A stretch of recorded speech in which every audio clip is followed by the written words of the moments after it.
turns out that the way that we're constructed neurophysiologically is that we don't experience any positive emotion unless we have an aim and we can see ourselves progressing towards that aim. It isn't precisely attaining the aim that makes us happy, as you all know if you've ever attained anything, because as soon as you attain it, then the whole little game ends. Then you have to come up with another game.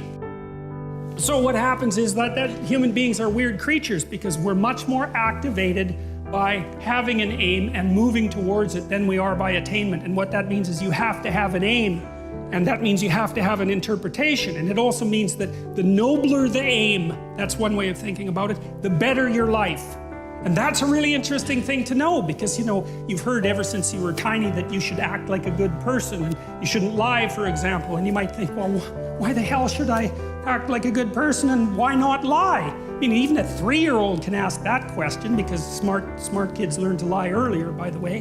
And they think, well, why not twist the fabric of reality so that it serves your specific short-term needs? I mean, that's a great question. Why not do that? Why act morally? If you can get away with something and it brings you closer to something you want, well, why not do it?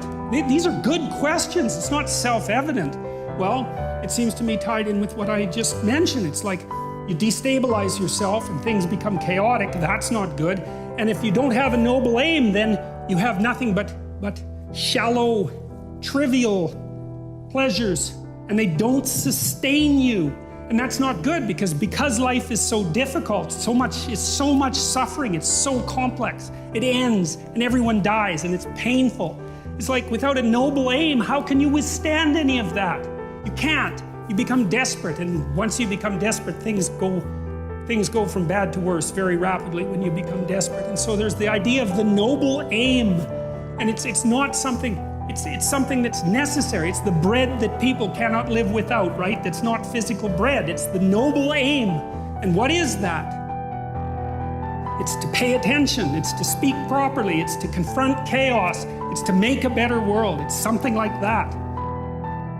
So now the literary issue is that, so look, you take a text, you can interpret it in a variety of ways, but that's not right. This is where the postmodernists went wrong, because what you're looking for in a text, and in the world for that matter, is sufficient order and direction. So then we have to think, well, what does sufficient order and direction means? Well, you don't want to suffer so much that your life is unbearable, right? That just seems self-evident. Pain argues for itself.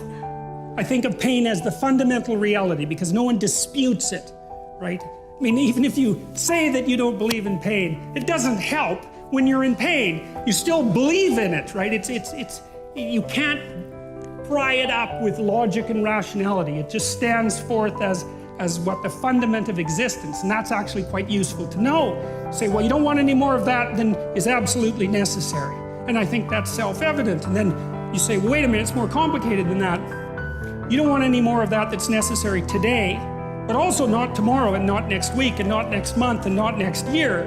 So however you act now, better not compromise how you're going to be in a year, because that would just be counterproductive. That's part of the problem with short-term pleasures, right? It's like act in haste, repent at leisure. Everyone knows exactly what that means.